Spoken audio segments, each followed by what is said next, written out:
Season 4 of the Brock Architect Podcast. I have with me today Helen Maunders, a self-employed architect based in London who has been in business for over 13 years at her practice, Grafeso. Helen is passionate about creating spaces that are both beautiful and functional, and has a deep understanding of the building regulations and the construction process. She's also a strong communicator and has a proven ability to work with clients to understand their needs and deliver projects that meet their expectations. However, she is currently looking for a new challenge, as she has had no new work for the last 6 months and has had to resort to sleeping on her sofa and has had to give up her bedrooms, get lodgers in, just to survive financially. Please enjoy the show. Get a second chance, because I think if I had my time again, I don't know whether I would do architecture. And I've written about this. I come from the northeast of England. My backstory, none of my family and wider family had ever gone to university. So I didn't even, and this is before the internet, I didn't know how much architects got paid. I'd seen architects in the movies. I'd read about architects, and I assumed that because it was a profession, that you would have a nice life. Well, yeah, and you assume that it's such a long process. I mean, you compare it to, how you become a doctor, and it is a long process, and then, it's like, okay. But I don't know, sometimes we're not even classed as professionals. As in when when you're on that list of when you have to, I don't know, like witness something, sometimes we're not Yes. even on that. Yeah, we've been removed. Yeah, And I it's like, wrote to. what? I don't understand. It's a very complex thing, this whole architectural game. I mean, when I went I went to De Montfort University as on their open day, Yeah. about 25 years ago now. And the lecturer there, his opening statement was, if you want to be rich, leave. And my dad looked at me because my dad is a self-made millionaire. He's a refugee. He came from Cyprus with nothing. He's Oh, one of wow. 15. We've got my grandmother lived to 107. Like and we have one of everything. We've got doctors, engineers, like all kinds of things. And we didn't have an architect from my dad's side. And so he looked at me. He was like, "Oh yeah," he's just, he laughed it off. But I was like, "Wow, yeah, just if only you listened," because he obviously that guy's opening sentence was, if you are, looking to get rich, just leave. I was like, wow, that's quite an impactful thing to open the It thing. is. But you laugh it off. But now you're like, yeah, he was serious. He was. No, absolutely. And I think it's a little bit like the Hunger Games. I don't know if you've seen the Hunger Games. It's, so the people at the top, you've got your Fosters, etc. All the people are doing really well. It suits them, these big practices to keep the status quo. Mm. And everyone else at the bottom is just literally fighting for scraps, and and things will not change. Do you think it's So yeah, it's UK tough. based? Do you think that's UK based? I mean, I'm just thinking. So the reason I became an architect was Mm. because my mum's niece. So on my mum's side, I just used to see her studying architecture, and she was like always drawing and really creative and really cool. And I was like, oh yeah, I want to be. And, we're from Cyprus originally. Right. So when I told her I wanted to become an architect, she cried down the phone and she was like, "Don't do it." So I had a lot of signs. I did have a lot of signs. I was like, "Don't be silly." She's like, "No, don't do it, don't do it." So I was like, "Oh, she's just, whatever." Anyway, again, went against the grain, and I decided to pursue it. But it seems that European countries, well, Cyprus anyway, not really au fait with anything else, is that as an architect, you can't do anything without an architect. You have to be Yeah. in that industry. So they do have a much higher caliber, or seen on as a higher status than what we are in the UK. I feel. But then saying that, she left architecture in the end as well. She found it very, I don't know if it was the money for her. I think it was more just the long hours, like how much you put Mm. into it, just burnout, burnout Of really. course, of Um, course. but it does seem like other European countries have the architect has to be amongst it all, or nothing really gets done. Absolutely, and I think you're absolutely spot on there. And this is the big difference between a lot of other countries and the UK. So, for example, America, Hmm. you have to get your plans, as they call it, signed off by an architect. So you might get, yes, you might get people who are unqualified designing homes and, small projects, but you would still have to go to a registered architect, and people will kick me if I'm wrong on this. But I've spoken to many Americans who tell me that this is the case. I think it might be the case in Canada as well. So, you can charge for that, to check and sign off and put your name to it. Whereas in the UK, anyone can Anyone can do design it. anything, and it's just it's an absolute joke. So we need to protect our function. Yeah, I remember I started my part three at AA. I didn't finish it at AA, but I started it at AA. I was trying to do sort of condense it in there. I can't remember how many weeks it was, like a few weeks or whatever. And there was a guy, an American guy there, and he found it quite a joke, like what this part three was. And the reason he found it was a joke was because he's like, how can you guys as architects not understand buildings? Because when we study architecture, depending on what school you go to, well, mine was Westminster University, it was all Yeah, about design, design, design. There was no realities, no budget, no nothing. And this American guy, remember, he was quite much older, but he had to get his RIBA status for whatever reason. And he was like, I can't believe people get qualified and become architects when they have very little knowledge about construction. And yeah, this was at a time, so I think I must have been 26, 27 at the time.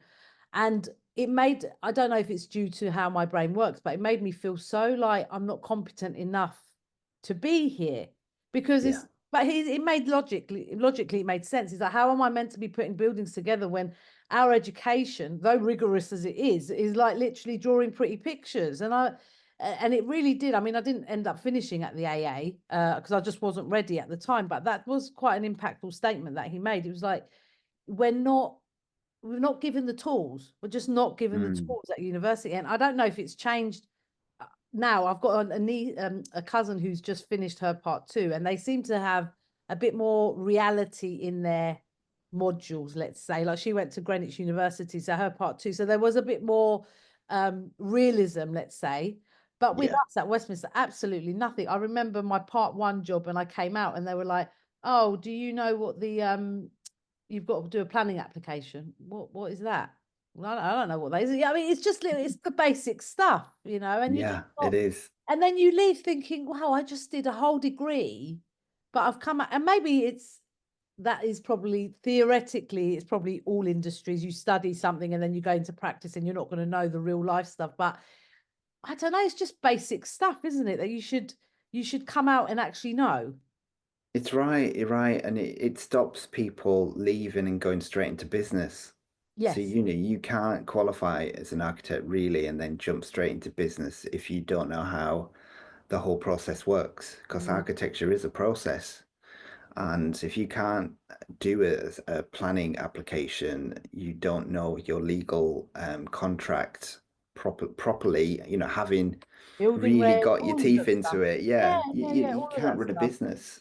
I Um, think the business side of stuff is quite, I mean, we've got a name, haven't we, that are architecturally, we're not business-minded people. yeah, Um, but we're not trained for it. We're trained for everything else. We have to know a bit of law, we have to know a bit of accounting, we have to know a bit of yeah, graphic design. We are multifaceted, but business wise, it's like it is that little part three at the end. Why don't they integrate that throughout the whole system, throughout your whole part one, part two? yeah, So you come out and you're robust enough to go, yeah, no, all right, I might not have it in practice, but actually I have knowledge of this stuff, So yes, it's a minefield, and it's getting harder as well because there's so much red tape and bureaucracy now with just even putting a bloody planning application is a minefield, and it changes yeah. time, and the planners don't even know what's happening half the time. No. You're just like, what am I dealing with? But yeah, there is frustration. I feel very negative, but I don't know if that's because of my personal situation and where I am, I just feel really, what's the point? Like, what is the point of it all? And do I enjoy any elements of it? And I have to really sit there and be like, no, I do enjoy elements of it. There are elements that I enjoy. I am course. a small architect working in the private residential sector, and how I impact people's lives makes a massive difference. And Good. we don't pat ourselves on the back enough to say that. It's like we can Mm. go on and on because of the stresses in life, and I don't make a difference, and I'm my internal dialogue isn't very healthy to myself. I'm rubbish and I'm all of this. But when you sit there and you get, I don't know, a text at Christmas 3 years on of a project, and they're with their family in their space putting up their tree, and you're like, you don't, and their comment is, you don't understand how much you've impacted our life. That is like, okay, that is where I feel like, okay, because I am a people's person, and I work with my heart, not with my brain. And maybe that's not the best part to do business with, because we do loads of hours for free, do loads of amendments for nothing, go above and beyond, do all of this. And I've set a bar that people just think that's normal. And then I'm suffering because it's like, yeah, but I'm not getting any reward for it. So I might be working hours and hours and 18, 20 hours a day sitting on this chair. And then I look at my bank account and I'm just like, yeah, but it's not that I'm sitting here twiddling my thumbs. I'm actually doing stuff all day, every day, but there is no financial reward.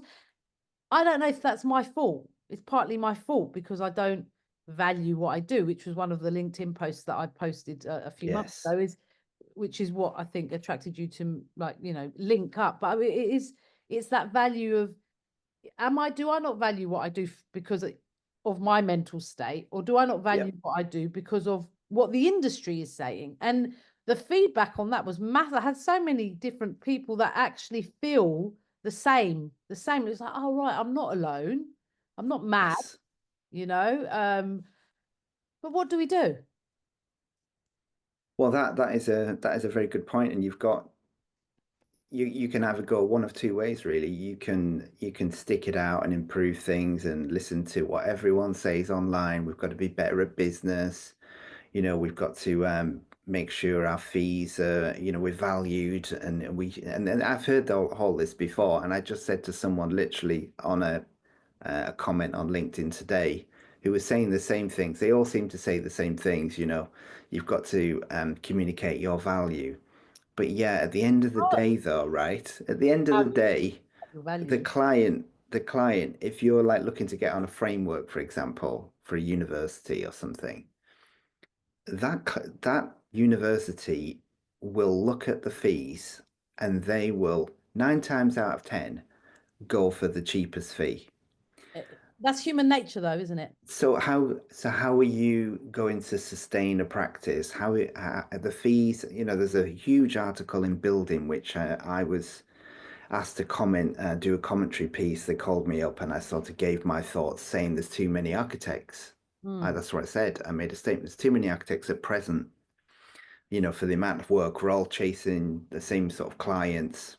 And there were people like Field and Clegg, Bradley Studios on there. There were a range of really well-known practices, Mm. all saying the same thing, that they're struggling to actually keep the business sustainable because the fees just don't justify all of the work that architects have got to do.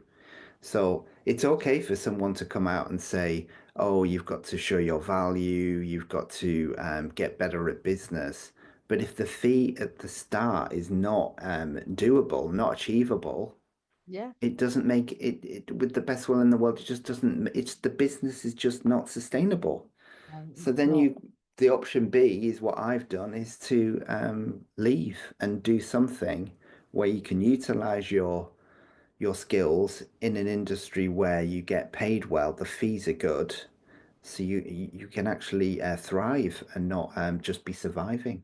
I am genuinely surviving.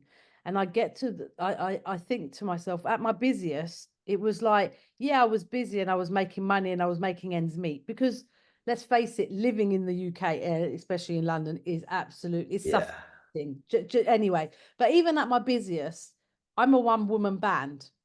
And so what happens? The one woman band will sit there and will work non-stop all day, all night, because it's so extensive what we do. There's so much detail that goes into just what we do. And so I'm seeing that, yes, I'm busy and I'm working, but at the end of the day, I have no life. I'm burnt out. So it's how do you manage the two? So I'm on the other spectrum, part of opposite spectrum now, where I have no work at all.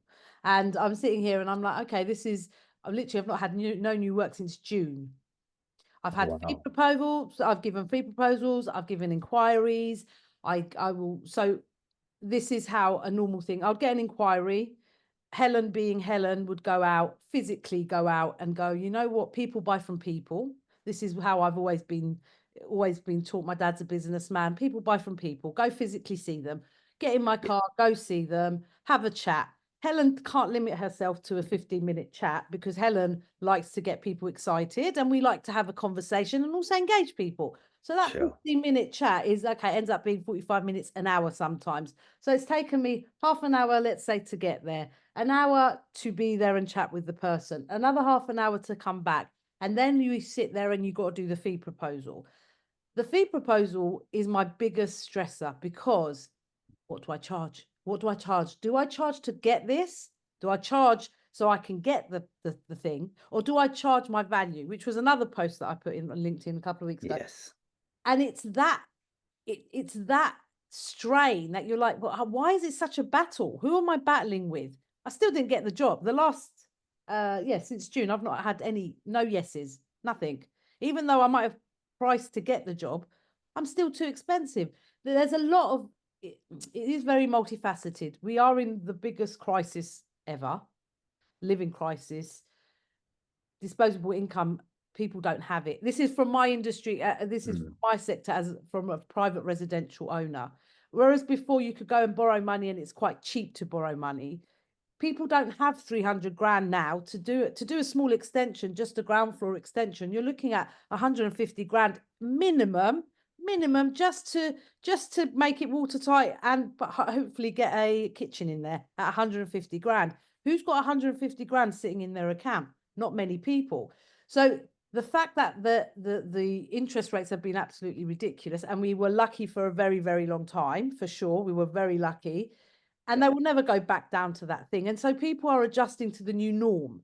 And it's taken a long time. But also, we've had the Brexit, we've had the COVID, we've also had the living crisis too. So people are not, everything's gone up, but earnings haven't gone up. Generally, in every industry, it's not just architecture.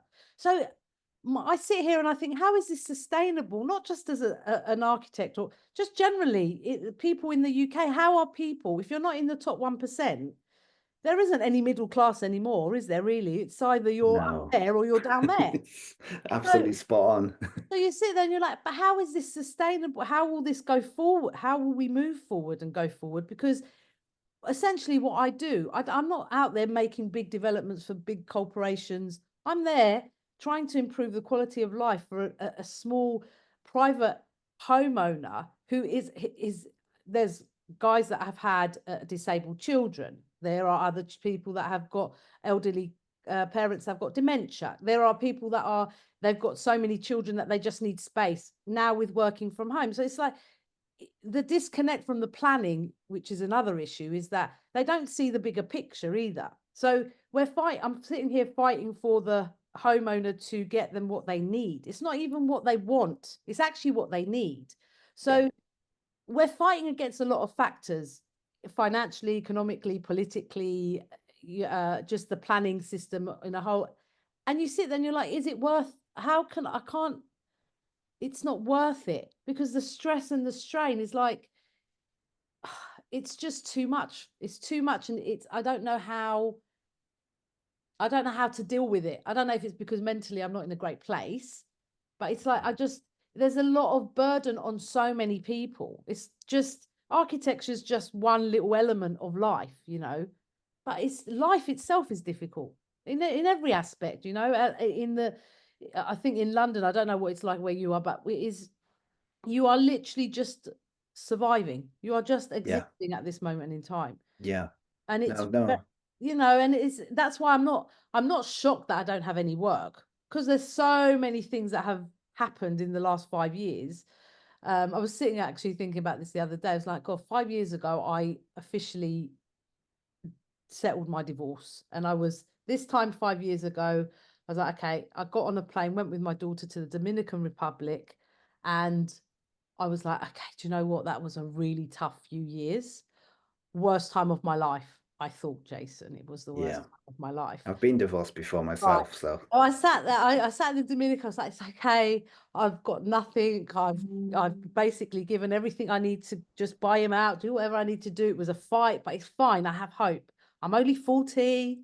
Well, just turning 40. It's all right. There's hope. We're cool. I'm young. I'm gonna be busy. I had no idea that what was going to happen when COVID hit, Brexit hit, and then everything just seems like wow. And I sit there and I'm like, God, sometimes you think you're in a really bad place. It's like, oh, just take me back to 5 years ago. Just even though it was excruciating, I didn't fathom that it could get any worse. Genuinely didn't, And now I'm sitting here thinking, God, we really do need to appreciate our position at this moment in time, because you just don't know what's around the corner, health wise, financial wise, all of that stuff. And yeah, I'm just trying to navigate stuff, and yeah, it's just I, so I've got a lot of questions. So if you don't mind me asking, how are you surviving if not had any work since June? I truthfully, I'm sleeping on the sofa, and I have done for the last year and a half. I've got lodgers in my house, and at one stage, Wow. even my daughter was out of her room. And I'm fortunate enough to have, I mean, I've got 3 bedrooms upstairs, and the downstairs I've got a couple of reception rooms. So I've just turned another one into a bedroom, and I'm just sleeping in my living room, which, is, I'm not It's not homeless. pleasant. I'm not homeless, and it's fine. Yeah. Thank God my couch is comfortable. That's fine. Um, and so yeah, I've got things that were in the pipeline that are at different stages. So lifeline of projects are, they go on for a while, especially with how the planning system is, everything is delayed. Yeah. So, with your payment, because I have payment stages, and most of my stuff is lumps, is fixed fees. So they come at when the next stage is Yeah. due. So I've had little things coming in and out, and I've had the odd job here and there. Family, my mum and dad, are alive and well, and my dad's done extremely well for himself since he came in 1974 as a refugee. Um, and I think that's where the other guilt is as well. You're sitting there, you're like, God, if someone came from another country with no language, the blind leading the blind, they left from a war. They left from a war with a baby at like 2 months old, my brother was 50 years ago. And you sit there and you're like, but if they made it, why can't I make it? So that guilt and that like pressure that you put on yourself is like, what am I moaning about? Like, they've helped me out in so many ways, and still I failed. I failed. So it's that, it's that constant, just I always berate myself, because I can only compare to, my dad is one of 15, my mum is one of 9, and they've all lost greatly in, more than what we have, but it was different times. Their struggles are different to our struggles. So I'm fortunate that my dad and mum are still around, and they, if I need to eat, I'll go to my mum's and eat and that kind of stuff. But as a 44, nearly 45-year-old professional, it's not nice. It doesn't feel good to sit there and be like, oh, I've studied so many years and I should be a professional, and I've got a title, and I'm struggling to even sometimes go and buy some milk. This just so Yeah, but why, so going back to the question, why do you think you've failed? Because under normal circumstances, the rise into the profession of an architect to most people you would see that as successful. I'm just asking this as a general mm, thing. Probably people outside of architecture would see someone who's qualified, took 7 years to qualify, you've come to this country, you've attended some really good universities, and you've got to the age you are in life. Why, you know, if we were like looking at balancing this, and I don't know if you've got children, I have you one. know, yeah, so you've got a child and you're not homeless, but I still hear from lots of architects who say very similar things to what you're saying to me. They still feel like failures. So, Yeah. so just like dig into that a little bit more. Um, See, I don't know if that's more my self value and confidence has always been, I've always struggled with it as a child. And recently I've um figured out that I have ADHD. So looking at the ADHD and understanding, oh God, it's like, wow, my life makes sense because my brain is not neurotypical, it's neurodivergent. And as a so I'm number three in my family. I've got two older brothers and me, and then my younger sister. And my role in my house was to always diffuse I was the good girl. I was the pleasant one. I never made trouble. I studied. I got my stuff done. I Yeah. just looked like I was normal, and I was just masking the world to the world that I'm fine. And you carry on that role throughout your whole life because that was my role as my child, as a child. That's what I had to do.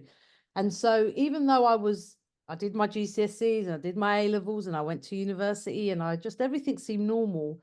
The war that I was fighting within myself was another level. But you just go on, you carry on because you just feel, well, I felt it's just me. There's something fundamentally wrong with me. There's something fundamental. So when I figured out that, oh my God, it's actually ADHD, there was like a moment, but also a grieving process because, well, if I didn't have ADHD, how much would I have accomplished? Because that has really been a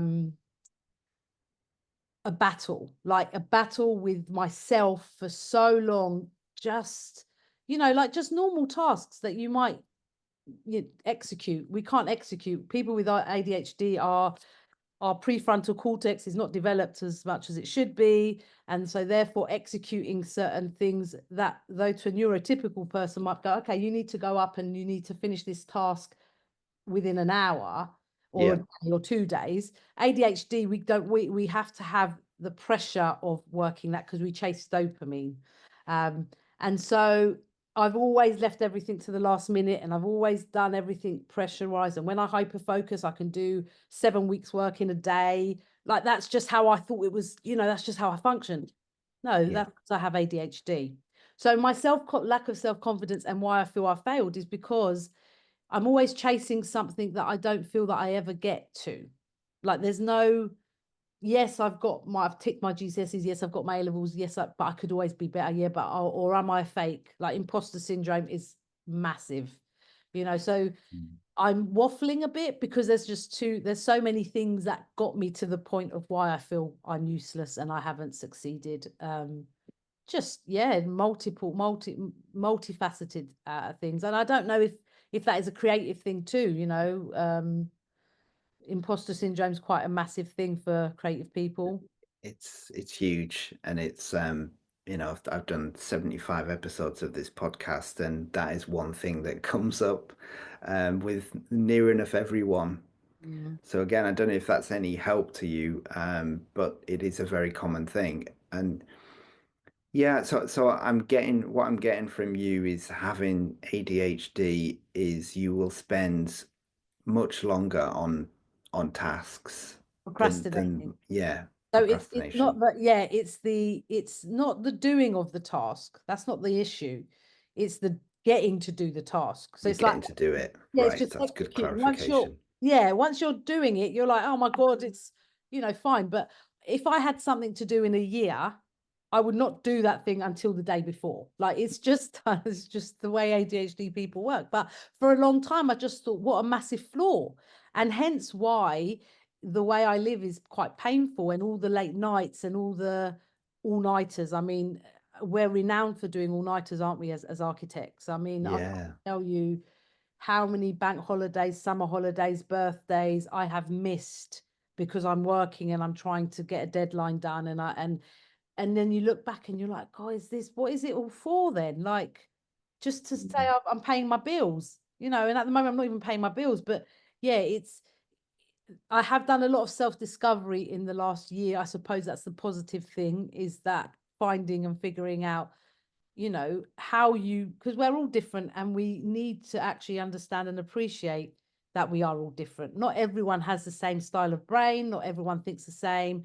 And everyone's like, oh yeah, everyone's got a bit of ADHD. No, not everyone has a bit of ADHD. Yeah. You might have things that an ADHD person has, but if you have ADHD, you will know, as if you would have autism or whatever else. So as a woman that's gone so long being undiagnosed with ADHD, and now I'm in my mid-40s, it's had a massive impact on my professional life, on my personal life, and trying to peel back all these layers of the onion is quite painful. And at a time when financially, if I had that financial, if work was okay and I was financially all right, I suppose the stress would be, okay, let's just deal with these layers of the onions. But Yeah. the massive stress is, well, I've got to pay my bills, as well. So I'm just recovering from a major surgery, hysterectomy. And then they diagnosed that I had stage 1 cancer, which luckily they've removed, and it's all early and we're fine. Yeah. I do sit there and think, how much of that was caused by stress? you know Yeah. and I sit and I'm like, I'm lucky because I am chronically stressed all the time. And as an ADHD person, we overthink and overthink, and I don't sleep. My sleep is literally, I will lay horizontal and just close my eyes, but I hear and think everything. We have 50 billion tabs open at the same time. I'm talking to you now, but I'm thinking about 50 other billion things. Like, that's just how my brain works. Yeah. And that's why when I speak, I'm a bit all over the place, because I'm just like, oh yeah, this and that. So I go all over the place. But yeah, how much of this working and trying to survive impacts your health? Massively impacts your health. Yeah. Massively. Huge. I see it sometimes. I'm like, God, the lack of sleep, the amount of stress that I have. It's like, I feel like sometimes I'm just gonna either kill over with a heart attack or have a stroke or something like that, because the pressure is so much. It's so much. But I don't think that is industry based. I do think, well, I think that's just the way that I've navigated my life and how I've worked with not knowing that I have ADHD, but trying to navigate myself through the processes. I have made it very painful for myself. So that hasn't helped this really hard architectural world, having an ADHD. I think if I knew early on and I knew how to cope with it, different story. Like, my daughter, I think, has ADHD. I'm like, yeah, let's get that thing diagnosed. You're 14 years old. Like, if you know how your brain works and you know what makes you tick and what doesn't make you tick, whoa, happy days.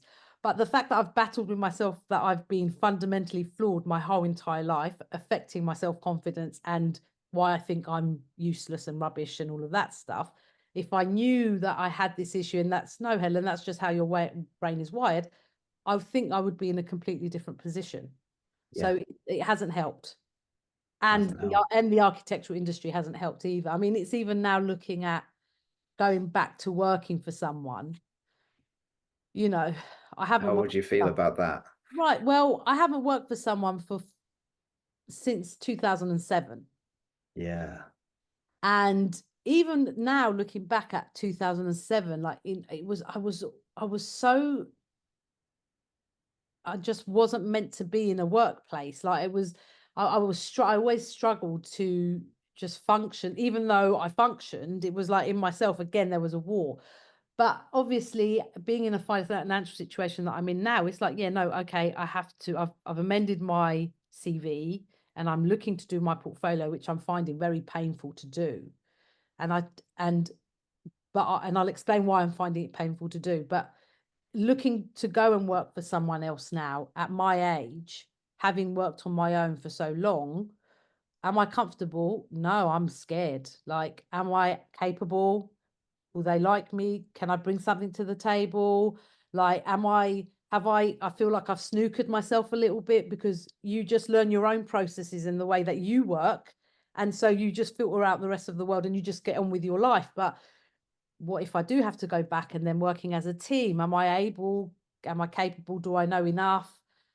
Yeah, I feel like I've got massive skill gaps. again, I don't know if that's all me in my brain just making, I you think know what I mean? it is. I think it is. I mean, you're great at communication, by the way. Yeah, I know. And maybe that's why I shouldn't be an architect. I should have been something else.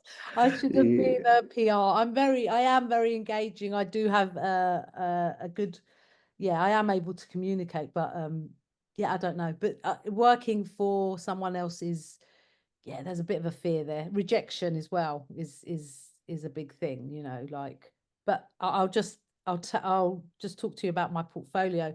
So not having had to work for anyone for a long time, I've not updated a portfolio. Why would I need to do a portfolio?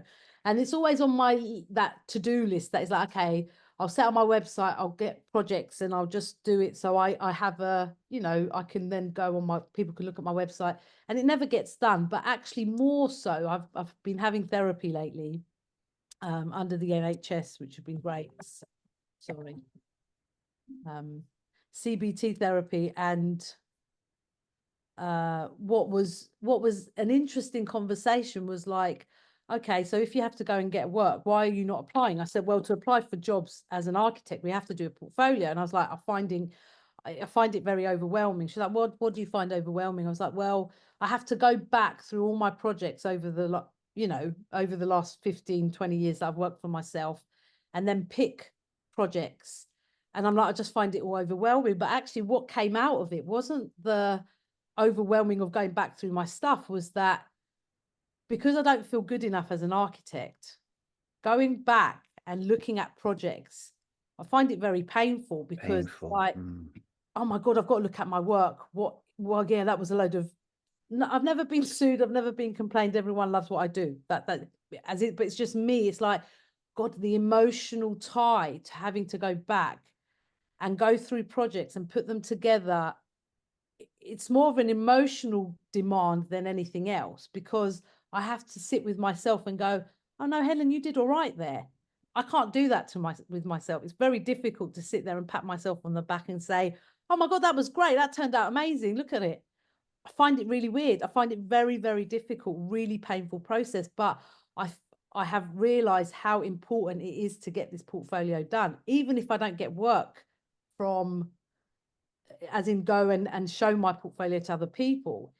It's an emotion, it's a process that I have to do to just overcome that fear of feeling like I'm not good enough. It's very weird. It's a very weird feeling to complete loads of projects. People tell you you've done really well. Oh my God, it's an amazing space, to get feedback. But for you to feel, yeah, that's shit.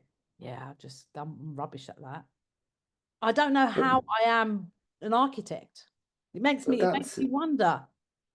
the other way of looking at it is, I haven't got a portfolio, and I haven't had a portfolio for 16 years. And my new job, which I've left my old company, didn't need a portfolio because I'm in engineering, and it's very much a conversation, and some of that is probably to do with like the security levels. You can't sort of share these sort of projects. Yeah. But if you are thinking of going to work for someone else, just think, well, I don't necessarily have to go into working for an architect, because you might find yourself in the same old position yourself anyway. You could do other things. You're still I young don't. enough. Oh, okay, Jason. I'm meant to be a creative person. I when I was younger, I was very creative. I used to make wedding invitations. I just used to do loads of creative stuff. I'm not creative. I don't feel creative anymore. And so I sit here and I question myself, what else can Helen do?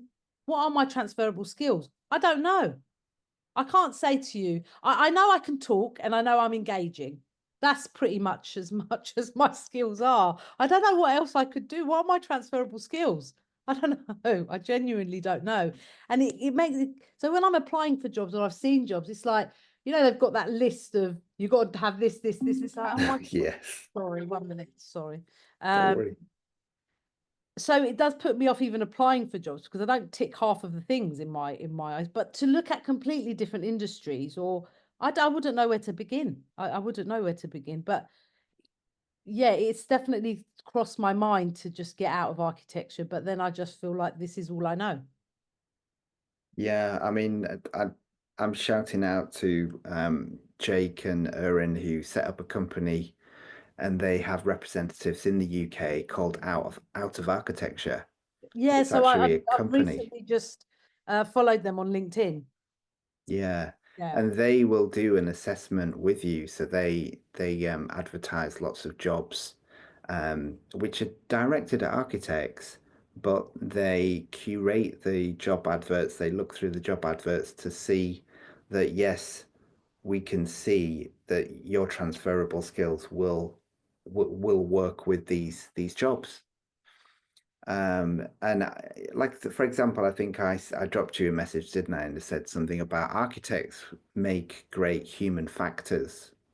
Human factors. So human factors is ergonomics. It's Mm. understanding where things should be laid out, looking at operators and designs, and making sure the spatial requirements work well. These are highly paid jobs, but not many people have heard of human factor jobs. My brain went to psychology, Mm, to cognitive, and to, because I started an that's MSc right. in psychology, and I was like, because I thought, oh, yeah, if I could do anything, I would probably want to do psychology. But then I'm choosing another field that requires 5, 6 years of training and all of that stuff. So it's not an easy jump, but It's not yeah, an easy jump, but I think with your level of experience over your breadth of experience, these are the sort of, there's companies out there that would take a view and think, this person's got masses of experience. They've designed for many, many years. They've run their own business. It's I think you're underselling yourself and underselling your skill set. I think that's my main issue my whole life is Mm, the underselling and the undervaluing. And that's what my post was on LinkedIn the other week was, is it, am I undervaluing myself or is it the industry? Because which we know it's a bit of both, but yes, the undervaluing is, it's very difficult. I find it very difficult to take credit for anything. yeah.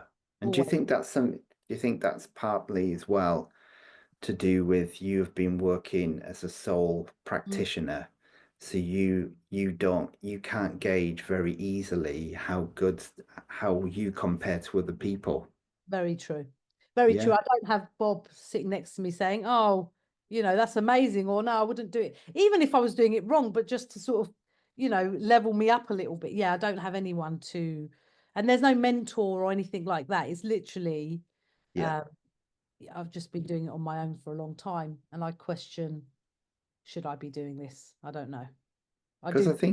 I think what I've found is going into large corporate engineering companies, for example. That's my speciality. And you go in and you do have a bit of imposter syndrome when you first go into these companies. And I've just shifted into a new company. Mm. And what you find is your skill set and the knowledge that you have. And I don't want to say it in an arrogant way. Obviously, people from my company might listen to this, but our skills are so good and so important that it's only when you see what other people's skills have got that you see how good you actually really are. I get that. And I think that's probably the benefit of architects and architecture is that we are multifaceted and we are Yes. multi-skilled. And maybe that is where we come a little bit unstuck, is that, well, we can't be good at everything, but we have to know, a bit of everything. And so, yeah, our skills, I mean, even just sometimes when people like, I don't know, do something like with a photocopy machine, or, oh my God, how do I scale this down on a document? And you're like, oh yeah, just 2 seconds. And they're like, how did you do that?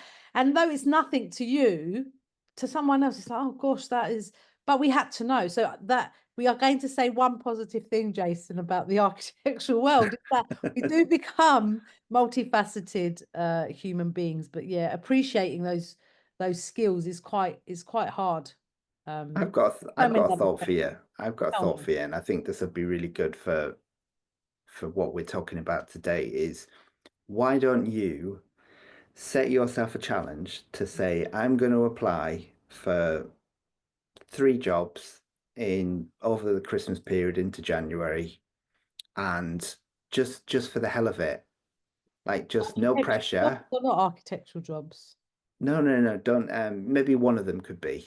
Right. Let's do one of them. So we say, right, okay, one can be an architecture job, but the other two completely different roles, not Okay. architecture, right? And just apply. So through that you will have to do your portfolio, because for the architecture role, but Yeah. the other two you probably won't need a portfolio. And just try and apply and see what feedback you get. And if you get an interview, that could be a really good experience just for you. And you just do it with the thinking that it doesn't matter either way. Doesn't Yeah. matter. Yeah. There's no, I'm not, yeah, I get it. Do you Okay. get it? Challenge accepted, Jason. Challenge accepted. And people are going to listen to this and they're going to hold you to Okay. to that. We will Um, try. the other thing I wanted to ask, so, you've run a business successfully because you've survived. Well, we can say in Have some I? in some respects, staying in business is a success, but there's been True. a lot of hardship. There's been a lot Yeah. of hardship, I can tell. There's Correct. been a lot of sleepless nights, but somehow you've managed to get to this point. That should You should reward yourself for achievement of that, because there's a lot of people who do go out of business. There's a lot of people who do get sued, and there's a lot of people who have very unhappy clients. Yeah, that's not my issue. No, so there is some huge positives in Yeah. terms of employability. Okay. Okay, and Not been sued and people like me. That's a good thing. that People is a love good thing. Jason, people love me. I'm not, it's not I don't talk highly of myself. I find it very difficult to praise myself, but genuinely probably get it from my mum and dad that I'm loved. I end up becoming very, very good friends with all my clients. Like, we have relationships after our, the project is done and dusted. I just, because I feel I value them as much as they value me, but I have a way with people, and that has always been my skill since I That's was, a great skill to have. I know, and Influencing people. and that's why I feel a bit wasted. I feel a bit wasted because I'm not working from home as well is a massive thing. So when I was doing my MSc in psychology, I got up to my thesis, and then I ran out of money and I haven't completed it yet. But my thesis was going to be about the impact of working from home, and what you could possibly do to enhance your experience from working from home. And the reason it Yeah, being is that obviously COVID has changed the whole landscape of working from home and the whole hybrid thing. And but I don't think it is it's not the answer forever. I think working from home on your own for a long period of time, I've done it for 15 years now, so I did it before even COVID was around. Isolating yourself doesn't do you any favors. Like, we're humans, we need to interact with people, we need to connect, and it's so easy to, once you're used to isolating yourself, to just pull yourself away, even from family events, or even for just because you've become insular, don't you? You just become like, oh my God, yeah, this is my little bubble. And because yeah. my thoughts are so negative, it's like, I don't want to go out in the world and be a negative thing. So I just stay in this thing. So working from home has been a massive, there's good points, because as a single mum, I've raised my daughter, I can pick her up from school. There's that flexibility. I have dogs or whatever, blah, blah, Yeah. blah. That's cool. But actually, long term, working every day from home is not healthy for sure. No. And yeah, there's going to be massive repercussions for, well, the COVID took a lot of people out, didn't they? And put them in their homes to work. And all kinds of things come out. Abuse came out. Like, there's so many different ways of looking at the working from home or COVID situation. But for my personal experience is that as light as I used to be walking in a room and feeling the love from people and me giving it back, is like, I'm not that person anymore. And I think that is mainly to do with the fact that I've just isolated myself and just worked from home. And you just get Yeah. used to your own thoughts, and and not always good thoughts either. So it's No, you're in an echo chamber, aren't you, with yes, yourself? It's yes, yeah, it's so there is there is really positive things that you can do about this, and the only way forward from my opinion, in my opinion, is to change and make a change, because staying where you are now is mentally not good. Financially, it's not good. Um, and that's why, setting challenges I always believe in. And as you know, I have a mentoring company, and I'm not trying to mentor you in any sort of way on this podcast. I'm genuinely interested in your story and who you are. And we've never met each other before until now. We've just popped on. We haven't scripted this, and there was no questions I had thought of before joining this call. Um, it it's just so important for you to interact with other people, I think, that yeah. and get. Yeah, yeah. It's you know what they say, when when you sit in your poo for a while, you get nose blind. And so it's one of those situations where I need to rock the boat a bit and get the just, get it rolling a little bit and rocking, because stagnant waters are not healthy. Um No. that's where I am. I'm in that. I'm just very stuck. I can't see the wood from the trees, or whatever they say, whatever the saying is. Um, but I suppose it is because I am isolated and on my own, Yeah.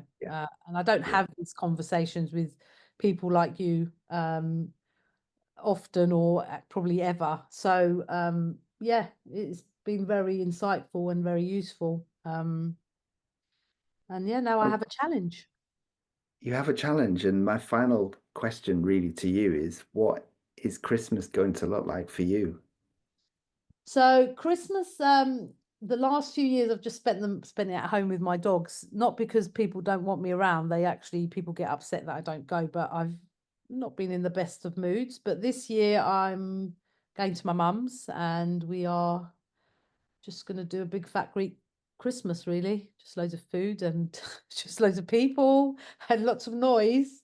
And yeah, just embrace the moment. I think finishing the year with an operation,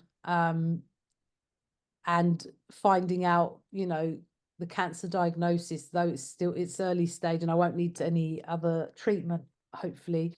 Yeah, It just sort of makes you feel like, yeah, it's just the stress of it all. What is the point? Like, you have to live in the moment, and just every day is a new day, and change will only change if you change, right? I can't. that's right. That's why I'm giving you this challenge. It's like I can't. Yeah, and it's I just hope my ADHD allows me to execute this challenge. So yeah, I have to put myself some rewards at the end of it to get me going. But all I know is that I can't stay like this. No. It's been a good few years of just torture, and now to the point where before, financially I would get by, but actually it's the first time in my life that I'm in like, it's a very horrible situation that I'm in. And it's like, okay, there's not, apart from dying, there isn't actually any worse I could go. There's no lower. I am where I am. My situation is terrible. So it's like, I really just need to shift, just rock the boat and just get on with it now, because I can't carry on. I won't survive. If Yeah, it's like, I'm not suicidal, but you have these thoughts where, what is the point? Like, what am I bringing to the world? And I'm. It just makes you think like, oh God, it's just such a waste of energy to be in that place all the for most days, you know, you just think, well, I just wake up and I'm like, God, is it time to go to bed? Like, it's not a nice place to be. No, it's And not. no, and people would never know because I mask very well. People are going to know now, But they're going to know Helen. now. They're going to think I'm a right loony as well. But no, we've got a challenge, No, guys. We've got a challenge. you've got a challenge, and I think the I reality of, really, yeah, I think the reality of life is that I'm not the only person going through this. And it doesn't have to be because you're an architect or not an architect. Life is life. I describe it as an epic storm of wonder and despair in equal measures. You know, it's like it's nothing more and it's nothing less. It is this. And yeah, I haven't been lifing well the last few years just because I'm exhausted and tired of just battling all the time. It's always something. But then I think we attract it too, don't we? Like we attract our circumstances to a point. So the pity party is like, yeah, right, you've done it now. Like, yes, let's do yes, you know what I mean? Like I do. it's time, it's time. I do, and I do. I just want to end on saying, stress is a killer. It's a killer, mate. So you can't go on. I do believe that that stress inflames the body, and it can lead to your health getting worse, and I don't know, it could even lead to problems later on in life with things like Alzheimer's and early dementia, and You don't take care of I'm yourself, not a doctor, but nor am I, you've but it's logic, isn't it? It's it logic. seems to And me also it we're is. so well informed nowadays that, you know, we're not doctors, but to the point where it's like there's so much more stress on what there was, let's say 50 years ago. There's so many more deaths. So the correlation is so strong that you just have to be a little bit logical to actually understand the Yeah, link, you know. So no, I'm very well aware, and this diagnosis is a wake-up call to just be like, all right, it could have been a lot worse. of course It it could. it could have. Honestly, the amount of stress that I have taken the last few years, so I'm grateful, and that's the positive thing, is that I finished the year being like, all right, this is the time to just sort of turn the page, and just move on to the next thing, whatever that may be. Well, I wish you all the best. I am going to hold you to account I in will, January, Alex, so I I will be will. dropping into your LinkedIn box I'm just sure to you will. check, Yeah, just to I'm sure you check. will. And any help I can give, I will continue to give. So I don't appreciate it. And worry. I just before you leave, just really want to tell you my appreciation for you reaching out, and which you didn't have to. Like there's a lot of we can see and read so many things online and we feel sorry and empathize with people, but reaching out sometimes you don't know the difference it's made to my life, that reaching out. And so I am forever grateful and genuinely appreciate your time, because time is money, as we know. And the fact that you have introduced me to the ABS and given me other links to all of these things, it's been an immense help, and feel like as in, yeah, it just a massive help. And so I really, really appreciate it. Thank you very much.